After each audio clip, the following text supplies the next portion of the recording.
সাগরে তৈরি হতে চলেছে ভয়ঙ্কর বিধ্বংসী ঘূর্ণিঝড়।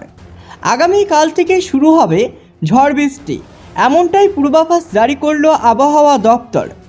তো এই ঘূর্ণিঝড় কোন সাগরে তৈরি হয়ে কোন উপকূলে আছড়ে পড়তে চলেছে, এই ঘূর্ণিঝড় যখন আছড়ে পড়বে প্রতি ঘন্টায় এর গতিবেগ কেমন হবে এর প্রাকৃতিক ধ্বংসলীলা, এবং আগাম থেকেই কোন কোন জেলায় প্রবল ঝড় বৃষ্টির সম্ভাবনা রয়েছে কি জানাচ্ছে আবহাওয়া দপ্তর ও বিশেষজ্ঞরা।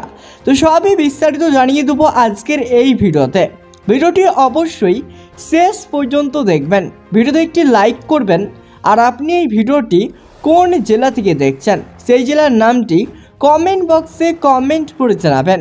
আপনার জেলার ঘূর্ণিঝড়ের নতুন খবর বেরিয়ে আসলেই আমরা আপনাকে জানিয়ে দেবো।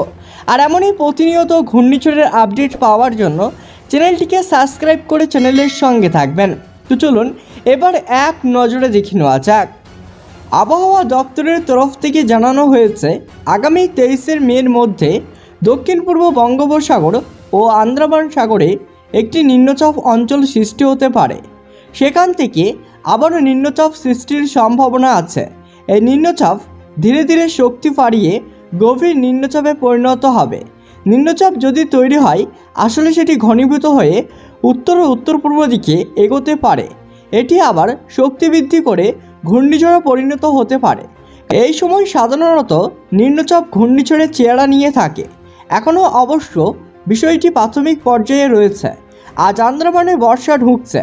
নিম্নচাপ সৃষ্টি হওয়ার পর এই বিষয়ে আবহাওয়াবিদরা বিস্তারিত বলতে পারবেন। বর্তমানের পরিস্থিতির উপর নজর রাখছেন তারা। এদিকে আবহাওয়া দপ্তর জানিয়েছে আজ পশ্চিম মেদিনীপুর, পূর্ব বর্ধমান, বাঁকুড়ায় তাপপ্রবাহ হতে পারে, তবে বিকেল বা সন্ধ্যার দিকে ঝড় বৃষ্টির সম্ভাবনা রয়েছে। পুরুলিয়া, ঝাড়গ্রাম, বীরভূম, মুর্শিদাবাদ এবং পূর্ব বর্ধমানেও গরম থাকবেই বলে জানানো হয়েছে, তবে পূর্ব মেদিনীপুরে বৃষ্টি হওয়ার সম্ভাবনা আছে। আজ বাকি জেলাগুলির মোটের উপর শুষ্কই থাকবে, তবে সোমবার থেকে বাংলা জুড়ে বর্ষণ শুরু হবে। সপ্তাহের প্রথম দিনেই দক্ষিণবঙ্গের প্রত্যেকটি জেলায় বৃষ্টি হতে পারে, সেই সঙ্গে বইতে পারে ঝড়ো হাওয়া।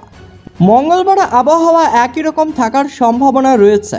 নদিয়া, মুর্শিদাবাদ, পূর্ব বর্ধমান এবং বীরভূমে বেশি ঝড় বৃষ্টি হতে পারে।